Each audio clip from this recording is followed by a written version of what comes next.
What's up, everybody?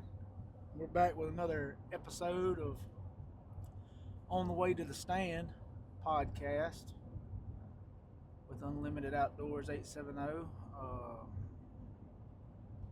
got my wife with me today. We're going to try to get her first deer. No pressure. Hey, we got to see something first. So, I guess the pressure is really been on me trying to get the deer to come in, because you go from having a bunch of deer and then you really want to have something to work out, and then all the deer disappear. So that's what I've been dealing with for the last 2 weeks, trying to find them, trying to get them relocated and make sure they're somewhat in the area, I guess, which I did go back in there yesterday to prepare for today and saw a couple deer. Didn't bump anything too bad. One of them did get the drop on me, but the other one was just kind of cruising through the timber. So, but today we're going to talk about well, we're not really going to talk about an exact topic. Kayla wanted to question me, so I guess you're the host today instead of me being the host. Okay. So what are we talking about today? Well, I just wanted to get your perspective as a. How many years have you been hunting? 28. Didn't I turn 28? No, I'm 29. You're 28, first of all, and you were not 28. hunting as an infant. No, what I said though. I'm 28, so I'm gonna say I've been hunting for 23 years. I think I started when I was 5. Really? I figured you were younger. No, Well, I'm not talking about like. I'm talking about shooting. Okay, well, I was just talking about you hunting in general, like Oh, how old. Do you know how old you were when your dad took you? I don't know. It was younger than that. I'd say probably about the same age. Probably about the same age as Amos. Probably. 2. Yeah, 2. But Mom, I think Mom went the first few times, Well, yeah. of course. Were y'all in your deer lease at Cottonwood then? We've been in our deer lease. Yeah, well, that's the only deer lease I've ever been in. Yeah, that's the only deer lease I've ever been in, and then we joined another deer lease. So we were in 2 deer leases at one time. But Cottonwood, I've always been a member of Cottonwood until I graduated high school. And then I had to start paying for it. And I paid for it for 2 years, and then I got out because I started hunting public so hard. So your earliest memory, like tell me your first memory of hunting, like one that you actually remember was your first time.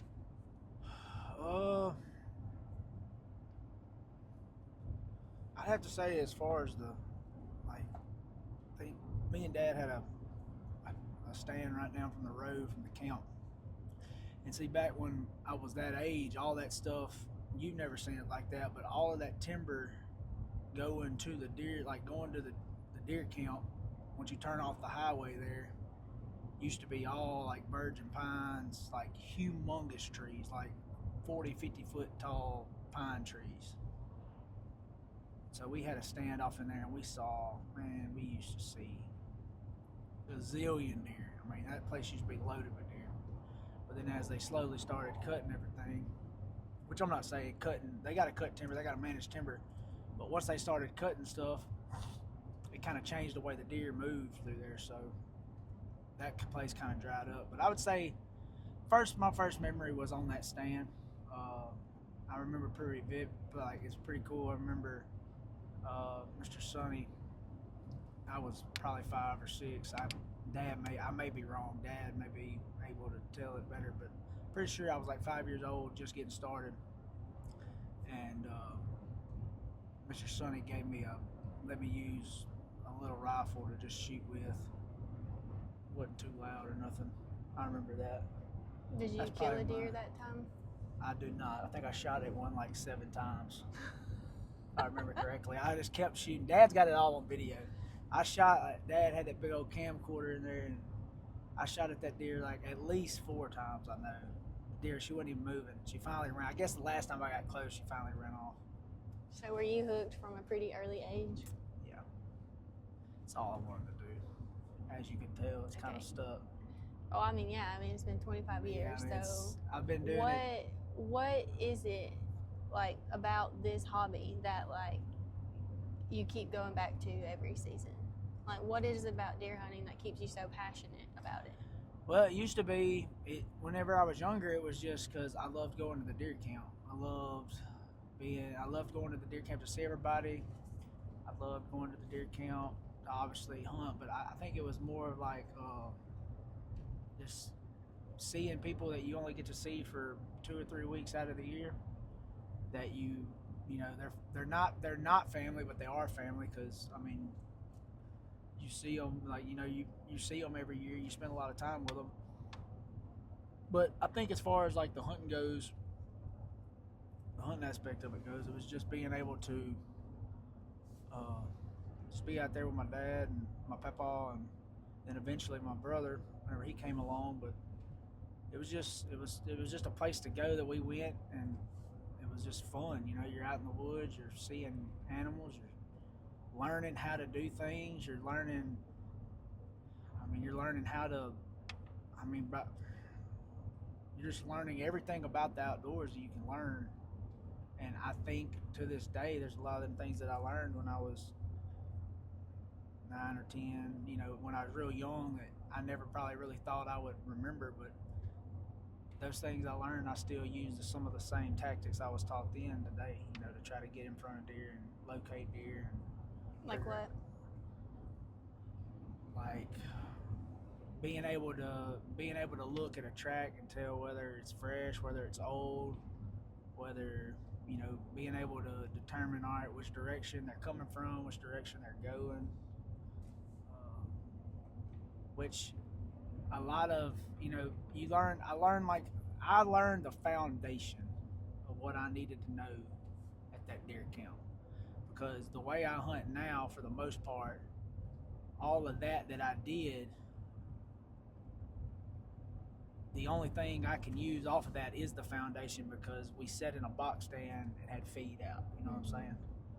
So whenever I started hunting public land where you can't feed, I used the foundation of being able to, all right, well, this is a buck track, this is a doe track, you know, this is mostly, you know, this trail's got mostly deer tracks in it, you know, this place has got deer and hog tracks in it, this place has just got hog tracks in it, you know. But then you have to relearn basically how to hunt when you go to public, because it's just a different animal. You have to actually track the animal and figure out, all right, well, they're using this every day. So I mean, it's just a different type of hunting. But those are the things that, you know, everybody, I feel like, that's hunted at a deer lease would say, you know, your foundation is built at a deer camp. So with Amos, you'll probably start in a lease? Yeah, we'll be in a lease for sure, because it's so much easier to go when he gets to where he can. Whenever he gets to where he can go, and I know he can handle himself, then we'll start hunting public. But until then, like, you have to teach. You have to teach. You have to. What am I trying to say? You have to teach. You have to show, and you have to give them. You have to build the foundation at a place like a deer lease or a deer camp where you can go and just sit in a stand and be able to talk about stuff, and then still have the opportunity to kill a deer, see a deer, you know, stuff like that. Not only, I mean, you in a deer lease, being on a deer stand with a corn pile, you're also able to learn how to read the demeanor of the animal, how to read how that deer acts in certain situations. You get to experience the rut. Really, it's not as real as it will be when you start hunting public, because there's no food to deter what's going on. It's literally just the deer in their own habitat rutting. But you do get to learn somewhat of what it's about and what to look for, and, you know, just go from there. So you started out in a lease, and now that you public land hunt, like you have not went back. This is the first year I've hunted private land in 8 years. So is it safe to say that you prefer public land? I do. Why? Because it's too much like with this this spot we're going to now that I've had permission to hunt the last 3 years, 4 years. I think I've hunted it I've hunted it more this year than I have any of the other 3 years, and it was really just because I drug my feet, so I missed my opportunities at my doe at Felsenthal. I missed on the muzzleloader hunt, and then I shot that one with my bow Thanksgiving week and didn't find it. And so, like, when he gets that late in the season on public, if you're wanting to kill deer, and like my goal this year was to kill deer and fill the freezer up. That was my goal. Mm-hmm. And what was your question? I'm rambling. Like, why do you prefer public land over? I prefer public over private because I overthink it. I feel like I overthink it way more when there's feed on the ground, because instead of me just going by my instincts, I know there's feed over there, so I know that they're going to be somewhat close to the feed. Mm-hmm. And when I'm at public, and when I hunt public, it's literally I leave the four-wheeler or I get out of the truck and I just start walking. And when I find a spot that I know I'm seeing deer sign, I'm seeing deer tracks, I may sit that spot 15 times. If I can see a deer, if I can get a 50% rate of seeing deer at that spot, in my opinion, that's a decent spot. Yeah. But like if I sit a spot 15 times with feed over it, I mean, I get bored, I guess. Like it's almost like the anticipation. Like I know there's supposed to be deer. Is that Gino? Yeah, that was Gino. I know for a fact that there's supposed to be deer coming to feed, and when they don't come to feed, it frustrates me. You know what I'm saying? But when I'm hunting public land and I know deer's coming through here, but I don't know when they're coming through here, it's like the chase. It's basically the pursuit of the animal that I guess excites me more than anything. I'm not waiting for the deer to just magically appear. Like, not saying they magically appear, but I'm not just waiting like, oh, here's a pile of feed, like something's eventually gonna come out. Like I'm pursuing an animal that is way smarter than me, has everything to their advantage because I'm in their habitat. They're not in my habitat. So I have to figure out what route they're taking and at what rate they're coming through a certain area. Yeah. So I think that's why I prefer it. It's basically just the pursuit of the animal, and it's way harder. It's 10 times harder. Hunting over feed is the easiest thing anybody will ever do, and that's a very big controversy, but it is the truth. It's not at all hard to go pour out a bag of feed and sit over it and say, oh, well, we're going to sit here and wait. Because eventually, once they find it, eventually you're going to sit there long enough, something's going to come out. You know what I'm saying? Yeah. Still killing a deer. Hey, that's another thing, though. You are still killing a deer. If you want to fill the freezer up, and that's what I did this year, I'll be the first one to tell you. I set over feed more this year than I ever have. But the reason I wanted to do it is because I wanted to fill the freezer up, and I had that done within about the second week of rifle season. I mean, because that's what I'm saying. Like that's the explanation I'm trying to say. Like it's not hard.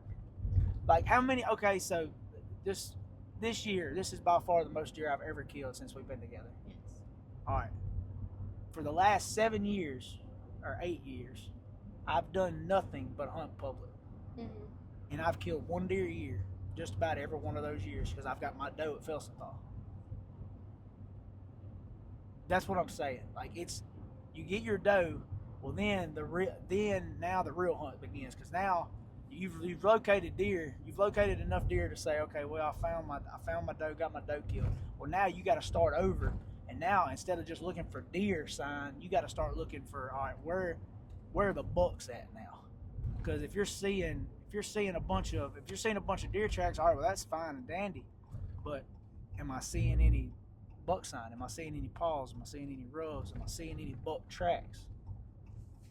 So it's like two different tests you got to take. Like you got to take the doe test first, and then you got to say, all right, well, I've got my doe, so now I'm hunting a buck the rest of the year. And some years you win, a lot of years you lose. Yeah. Oh, come on now. No, I've always been jealous. You just get to go disappear for hours.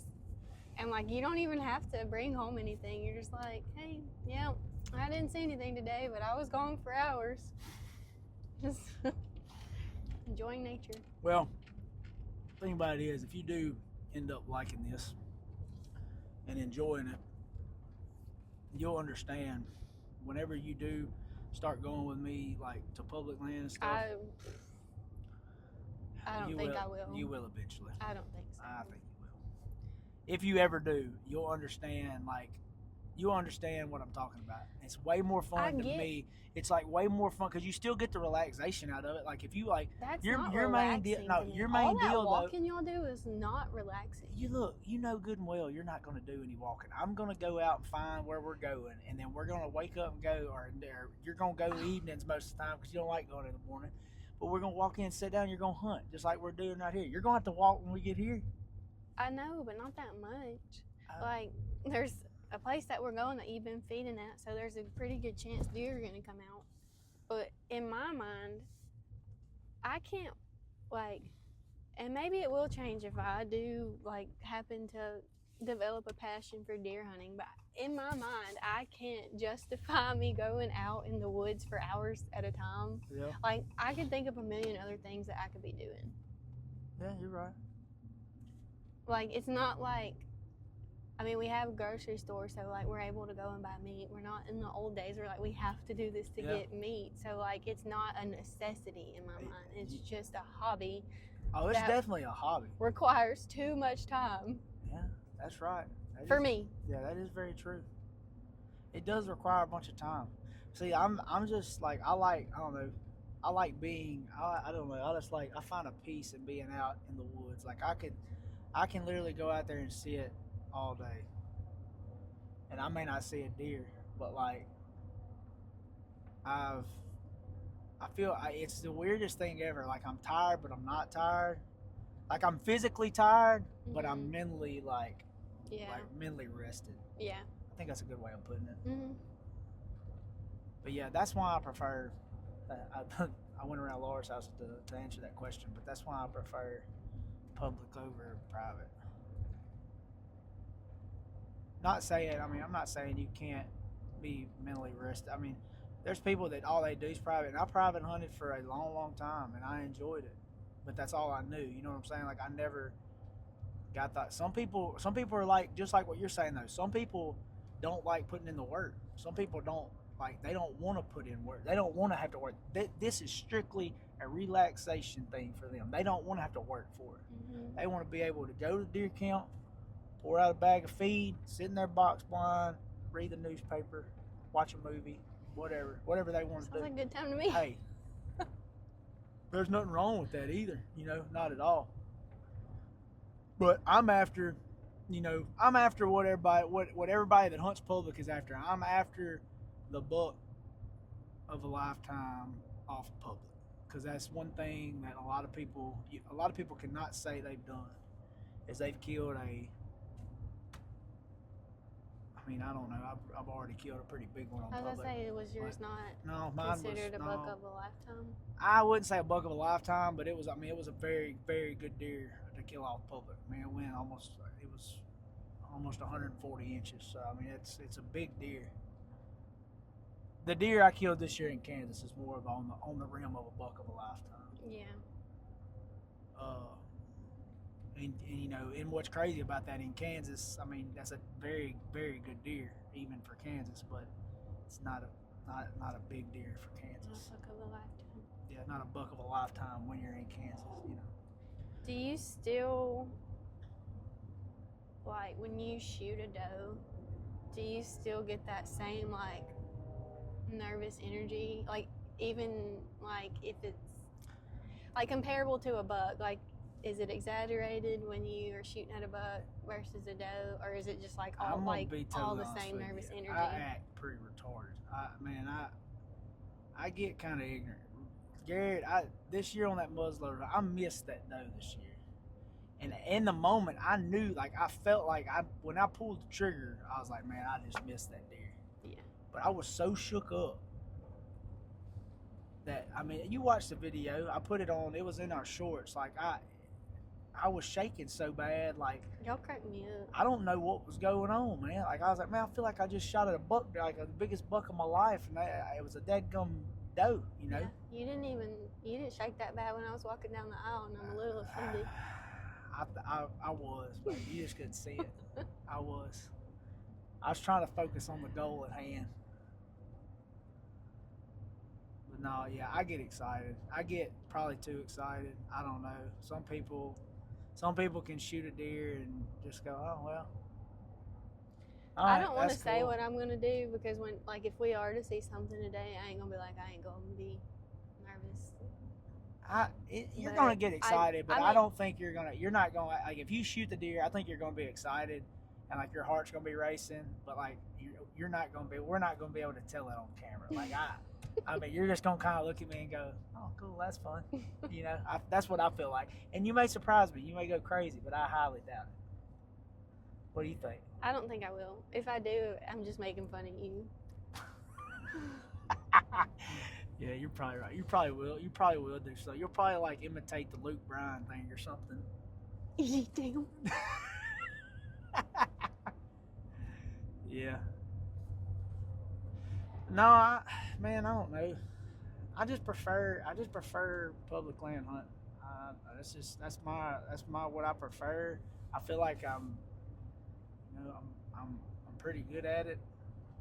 I'm pretty good at locating them. I'm not very good at killing them, I guess, but I'm pretty good at locating deer. Garrett, Blake, and Bryce also. Bryce, I'm gonna be honest with you, Bryce, out of our whole little hunting group, I'm gonna go out on a limb and say Bryce is probably the best at finding deer and finding good quality deer. I'm gonna say Garrett's probably below that because Garrett puts in a lot of work. But I think me and Blake are probably the two luckiest out of the group. You know what I'm saying? Like, as far as people that, like, Garrett made a comment, like, on this muzzleloader hunt. He was like, he's like, I'm not happy you missed this doe, but it is time that, like, something happens. So, like, he said, because you've been getting these does way too easy the last few years. And I said, hey, man, like, I understand what you're saying, but, like, I don't know. I've climbed the same tree 4 years in a row, and for 4 years I've had an opportunity every opening morning of a muzzleloader. That's just a trail that I know they like. And if I'm in that tree, if I get in that tree and don't bump anything, and I've got the right wind, I am very, very confident that opening day of muzzleloader season, I'm gonna have my doe walk within, range of that muzzleloader. But yeah, me and Blake are probably the two luckiest out of the group, and Bryce and Garrett are probably actually the best at finding the deer. Just from what I've, Yeah. and they're probably gonna agree with me because it's very true. It's kind of like the deer I killed. Poor Garrett missed that deer that morning, like 2 hours before I shot The it. buck? Oh yeah, he missed it. I didn't know that. Oh yeah, he missed it, and then 2 hours later, that same deer came by chasing a doe by me, and I shot it. I was just in the right place at the right time, but also there too, that spot I was hunting, I had found the weekend before with Mason on the youth hunt, and I found a community scrape that multiple buck deer are using. How do you even know that? Like, So, 90% of the time, a buck deer is gonna scrape. There's gonna be there'll be one paw. When I say a paw, like they'll clean it down to the dirt underneath the tree limb, and you'll see where that's kind of like they're marking their territory. They're setting up a scrape for does to come pee in, and then when them does come pee in it, them bucks will come by and check that paw to see what does are in heat. Such a weird. Hey, it's crazy, but it's the truth. A community scrape is when you have found, if you find a community scrape, in my personal opinion, you've hit the jackpot. Because that means almost every single buck and doe in that area is using that one tree. But So- how do you know it's more than one buck Because doing it? there's like 5 or 6 paws under one tree. A buck deer is the only deer that makes a paw. Okay, they don't make multiple paws at the same tree. You won't see it very often. I've never seen it. I may be wrong. If I'm wrong, y'all correct me. But I mean, I'm pretty sure that a buck deer, when he comes up to a tree, he's gonna make one paw. So if you find one that's got 5 or 6 paws, and it also matters by the size of the paw, I think. The bigger the paw, I feel like is going to be more of a dominant buck deer. Your smaller paws, yeah, it's going to be a buck, but I think it's going to be a younger buck. If you find them paws I found 4 paws that were underneath that tree, and every one of them was as big as the hood of that truck. So I knew, without a shadow of a doubt, It was a community. it was a community scrape, and it was whatever was doing that meant business and was dominant over that area. So I felt like, and also, you know, I happened to see a couple buck deer when me and Mason went in there. We just couldn't get a shot at any of them. So I knew there was buck deer in that area, and I knew there was hot does in that area because there was deer everywhere. So the next weekend, Hot does is in like heat. yeah, they're in heat. They're ready to be bred.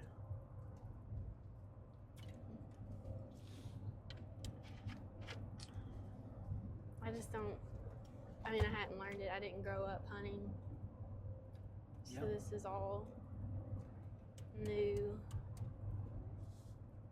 And I mean, you've pointed out a couple rubs before, but it just looked like part of the tree. Looked like just part of the tree. Looked like where bark just fell off of. Yeah. Yeah. Well, I mean, if you don't know, I mean, people that don't know just don't know.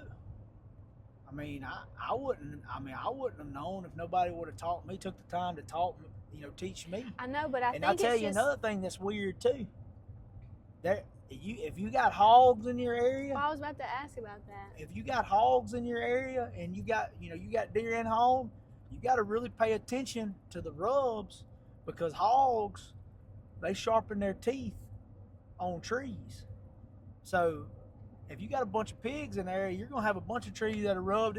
You may think they're deer, but it ain't. It's hogs. I just think that these rubs or whatever is going to be the equivalent of passing interference. It's just something I'm never going to understand. Pass interference. Yeah, you really don't. It's not that hard of a rule. No, it is too subjective to even be a rule. Hey, look, they don't know. Look, nowadays the referees don't even know what pass interference is. So I don't even think. Well, it's just subjective. Like, I just don't think there's clear rules on what's pass interference and what's not. I don't really pay that much attention to rubs. I mean, I do, because obviously if there's no rubs in the area, like no bucks are working that area, I guess you would call it. Mhm. Like, I like to focus on from, September to November, like right around Thanksgiving, a couple weeks after Thanksgiving. I like to really pay attention to paws, because paws is gonna. So rubs are on a tree and paws are on the ground. Rubs are on a tree, paws are on the ground.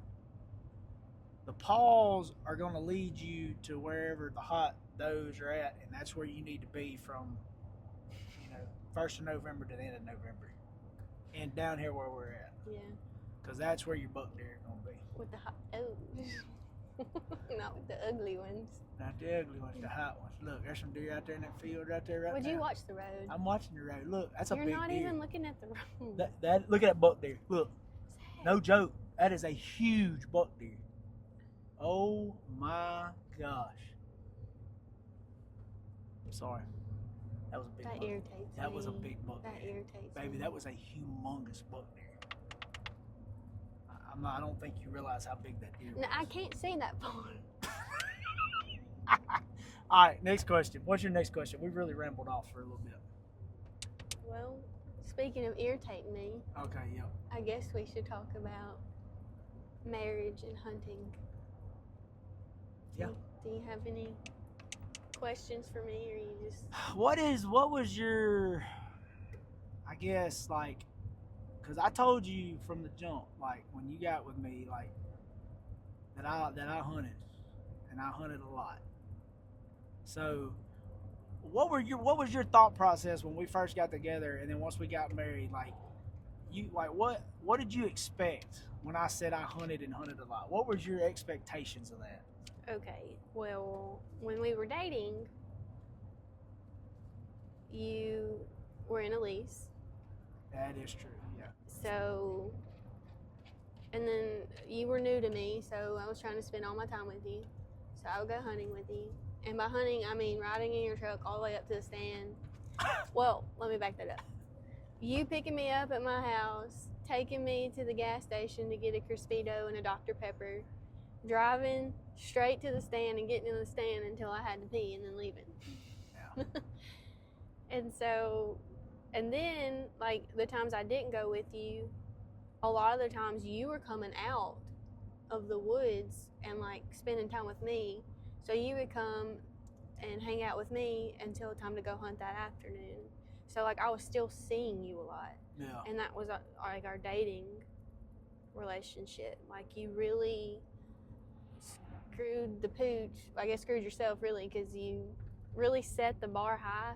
Yeah. And then, what year did you start public land? It was the year we got married, I'm pretty sure. Like, we got married in June. It was before that. It was the year before that, because whenever I met Garrett is when I started public land.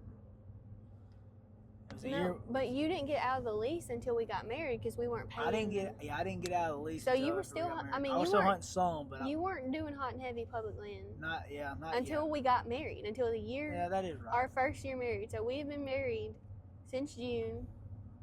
Whenever you start. September, yeah. and like you were just gone all weekend, every weekend, and I was like, well, this is weird.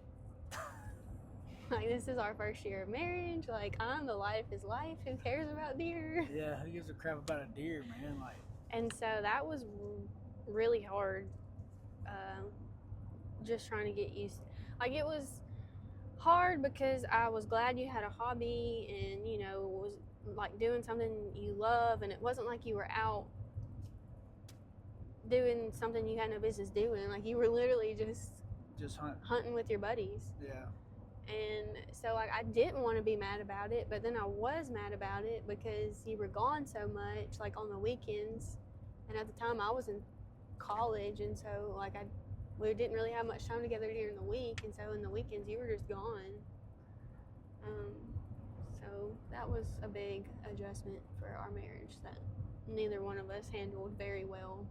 Yeah, but we figured it out. Yeah. I feel like we do a lot better about. There was no planning back then. That's the thing. Like, there was nothing to let anybody know. Like, hey, this is my plans for the weekend. You know, so like, I feel like communication's key. Yeah. Certainly, like from the very beginning, but also like once, you know, well, if your spouse doesn't realize to the extent of how much it's going to be, you know, once you do get married, once you do start living together, whatever, like, make sure the communication's there. They're like, look, all right, this weekend or like next weekend. I normally try to if I've got something planned, I like to at least give you a week ahead notice. Say, hey, this is what I'd like to do this week. If I don't need to do this week, you know, let me know. Yeah. I feel like communication's very, very important on that aspect of it. Yeah. And like, my biggest love language is quality time. Yeah. And so I guess in a sense I felt a little neglected in our time together. Yeah. Because, you know, we weren't getting quality time on the weekends. But on top of that, like, I just wanted you to know. Like, I didn't want to have to tell you. I didn't want to wanted me to know. I just wanted you to read my mind. Yeah. And that's another thing we figured out. I mean, but it's the same thing I just said. Is communication. I mean, we didn't. I don't think anybody that as soon as they get married has perfect, has real Oh. good communication. I mean, because you don't know how to live with you've never lived with a person. You've never like had to really like tell anybody what you're doing besides your parents. So like it's real hard to be like, okay, I feel this way, and I don't like that you're doing that because you're also kind of scared, like, well, are they gonna get mad? This, that, and the other. But it really don't matter. You know what I'm saying? Like, gotta communicate to be able to allow your spouse or whatever to understand. Like what you're doing, I don't really like right now, and this is why X, Y, Z. Like, Yeah. it's not that you're hunting. It's not that you're deer hunting all the time. It's just that I'm not getting any attention at all. Like I need it. I need your attention every now and then. Every now and then. Well, you know what I'm talking about. Not every now and then, but like that's basically, yeah. Like in that moment, like when you're spending, like whenever I was doing that, like you weren't wanting like a whole lot. You were like, look, I just need a little bit of attention. Like you're gone all the time. Yeah. Well, it just seemed I mean, it was a little obsessive. I'm just gonna be honest. And it was a little obsessive. Anything in excess is bad. You're right. I mean, it is. All right. Well, what do you think the key to a happy marriage is when it comes to hunting? A happy marriage? Well, yeah. I mean, I don't even really think. I mean, I say a happy marriage. I think. Well, like There's a lot of things you can say that ain't even got to pertain to hunting about a happy marriage. But I'm talking about like within the deer season. What is a good way to keep everything on the up and up during hunting season? Because with me, you got the full package. It's not only deer season. It's basically hunting season year round for us. So I guess you could just say, all in all, like, how do you have a happy marriage with somebody that loves to hunt? I guess I'd say. Well, like you said, you need like clear communication.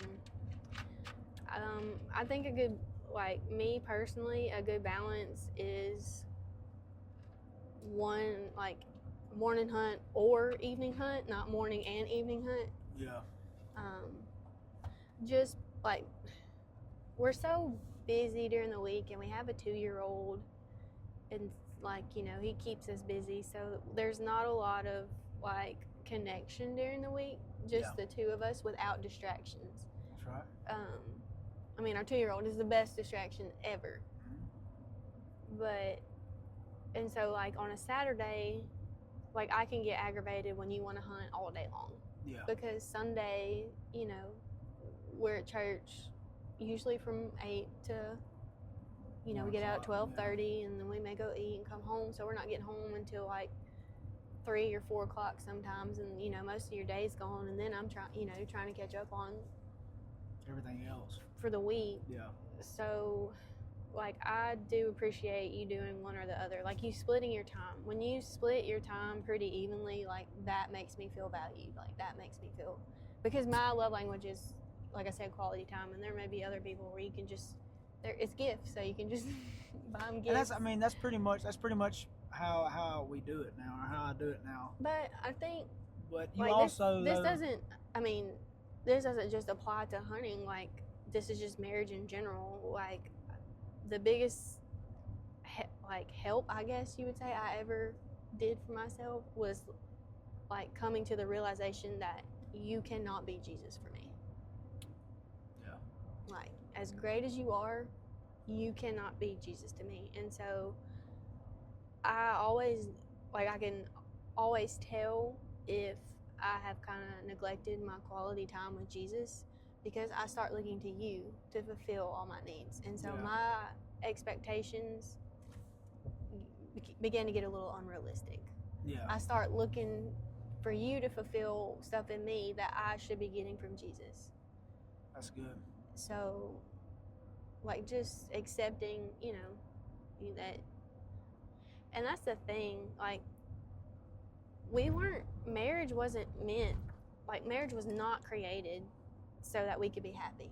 Like, marriage was not created, like a sign of a good marriage is not that we're necessarily happy, because happiness is just an emotion that you feel. Yeah. Like our marriage is a representation of Christ in the church. Like marriage is meant to sanctify you. You are not here to serve me. I'm here to serve you. Yeah. And when you realize that, like, when you're trying to outserve each other, I mean, happiness is just a byproduct Yeah. That's a very good point. of that. That is a very, very, very good point. A lot of people don't think of it that way, though. That's the thing. They try to just do all the acts that they can do to what you just said, like keep their other spouse happy.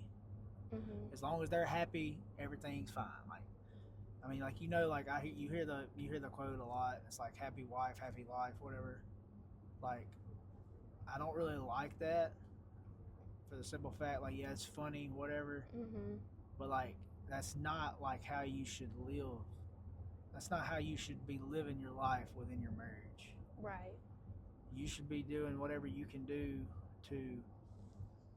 Like, You should be wanting to do things for her, not just so she'll be happy, but you need to be doing things for your wife because you love them. You want to show them that the love you have for them and whatever services you do for them. yeah. I guess that's what I'm trying to say. I don't know if I said that right or not. No, yeah.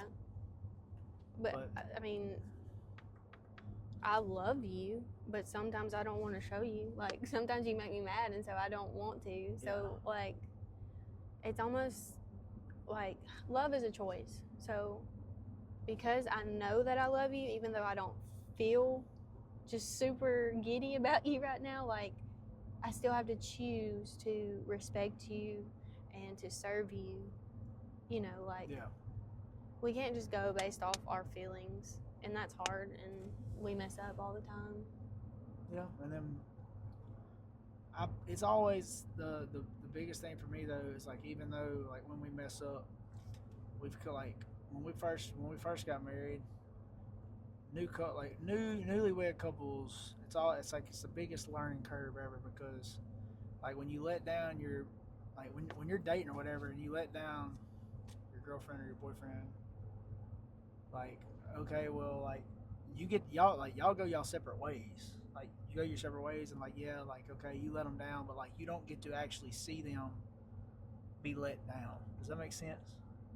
Like, you don't get to watch their demeanor. You don't get to watch them, you know. Oh, because you can just Because you're separate. Like, you know, like you're going home to your parents, and they're going home to their parent, or they're going to their house. You're going to your house, and like you get to sit there and think about it yourself. They're sitting there thinking, but like when you're married, you have to watch your spouse go through that. Mm-hmm. And I feel like for me, like, I don't like you being mad at me, so therefore that then causes more problems, because you don't like when I like harp on like, what's wrong with you, what's wrong with you, what's wrong with you. Yeah. So now you have to learn how to navigate that.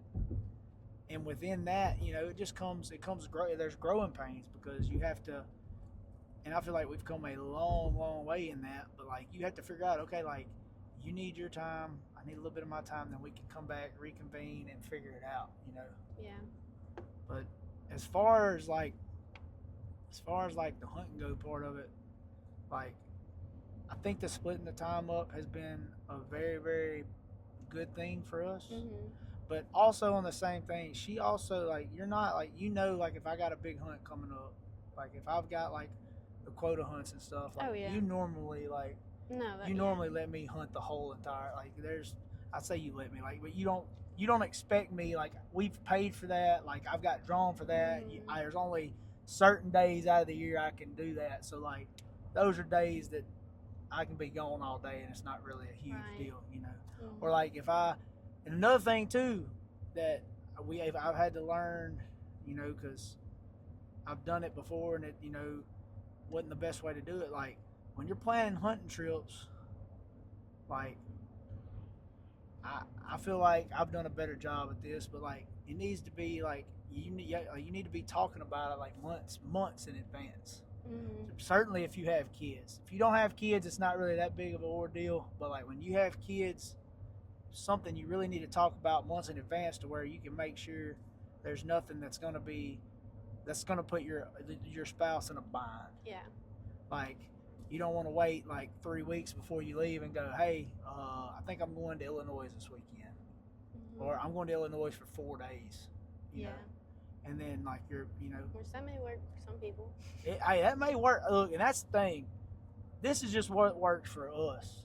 This is stuff we've learned throughout our marriage that works for us. This may not work for everybody. Some people like to live on the edge. Some people like to wait 3 days before they leave and say, hey babe, me and the boys are gonna run down to Texas for about 3 or 4 days. Is that okay? And they, she may be like, yeah, no problem. Or she may be like, heck no, that's terrible. I don't know. But this is just what works for us. And we've, it's not been, something that has always worked. Like, we had to work at it. We had to figure it out because you didn't hunt. Like, you didn't really hunt. I've always hunted, so. And that's the thing about me. When I do stuff, I just do it real big and blown up. So I deer hunt, I turkey hunt, I squirrel hunt. I do all, I'll do just about anything if it pertains to hunting, So it's something that I've had to learn. Like, my communication's got to be good, and my planning's got to be good. I've got to give you time to figure out what we're gonna do. Just everything about all of it. Yeah. I think for me too, like, it's not even about you not spending time with me sometimes. It's like, which it hadn't been here recently, but in years past, it like almost felt as if your priorities were out of order, and that's, I guess, kind of what irritated me sometimes. Yeah, you're not wrong there. From September to February, I pretty much I'd say probably the first 3 years of our marriage, from September to February, I was thinking about nothing but deer hunting. But there was that time period too where I was in nursing school, so I literally did not care what you did as long as you were leaving me alone to study. That's true too, but it's just that's all I thought about. I was missing, now I don't. Made it a point now, and like I said, everybody does stuff different, but I made it a point, like back then, I was missing church and doing like. You only missed church on the months you got drunk. I know, but like, I still, like, now I don't do that anymore, and this is just a personal conviction on my end. Like, it's not, I'm not saying like if you hunt on Sundays you're, whatever. That's a whole nother, deal. But just my personal conviction, I was doing it, and it wasn't no big deal. I killed that deer that I killed on Sunday morning at like 10:30, but like. I'm not saying anything is wrong with hunting on Sundays, but for me, my personal conviction, talk I had with the Lord, I felt like I didn't need to be hunting on Sundays anymore. So that's something I have changed, but I was doing that, and I didn't feel really no problem with it until I finally came to a realization that I didn't need to be doing it anymore. But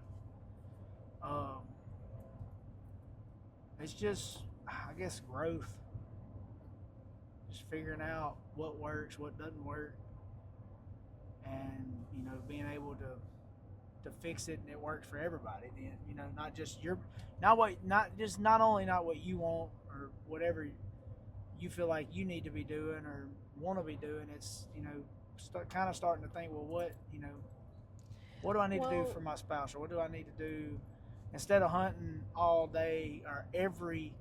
Like, cause that's the deal. Like back then, I forgot I did all this. Like, starting out, like I was hunting all day Saturday, and then I was coming in, and we were going to church, and then I was leaving after church, and going hunting Sunday evening. Well, not only that, but like you used to keep up with the stats for CrossFit's football team. Yeah, that's right. So you would leave. I wouldn't see you on Fridays most of the time, except for like you came in to shower and change clothes and kissed me goodbye. Yeah. And you were gone. You wouldn't get home till late. Most of the time I was in bed. And then, you were gone early Saturday morning, gone all day, come home, get up, go to church, see you for church, and then you were gone again. So It was pretty wild. Pretty wild. Pretty wild time. Pretty wild time. It's good times though. I don't know, but I do. You have listened to my requests. You've listened to how I feel, and you have adjusted accordingly. I think I don't know where I'm going. And I appreciate that. Well, you're very welcome. I just think I mean, not saying like,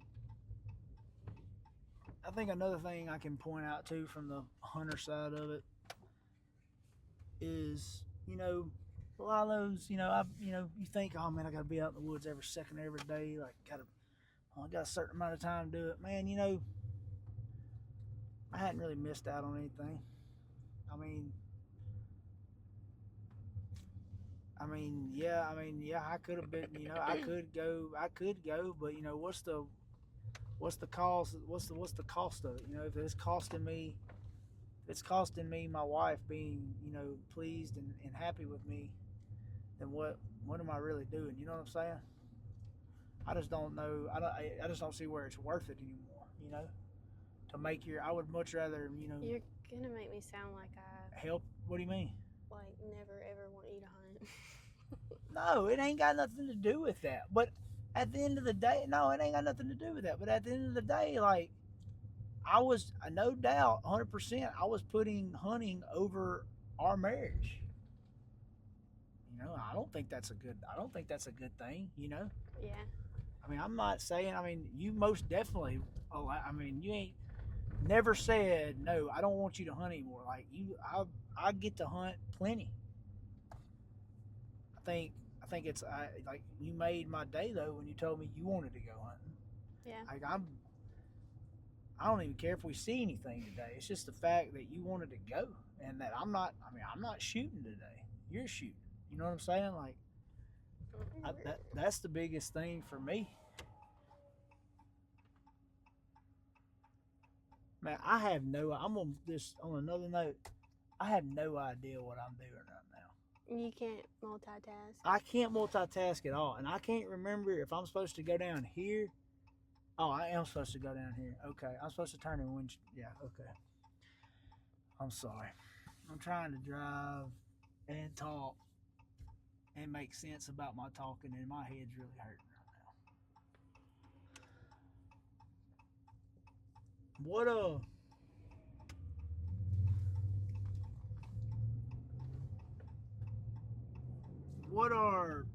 are you wanting to do with it? Is this something you want to do every year, or is this just something that you're doing to just try out and see what's going to happen, or like am I going to have a hunting buddy next year? I don't know. Don't know yet. This is a trial run, guys. I'm gonna be honest with you. This ain't gonna be very good probably, because I haven't got a picture of a deer in like, if I don't see anything, I ain't gonna be like, I'm got not pictures. going back. I know that. I got pictures of my front end's really shaking. I got pictures of some deer last night. Put up. But it's been real slow. We're at the end of the year, and it's been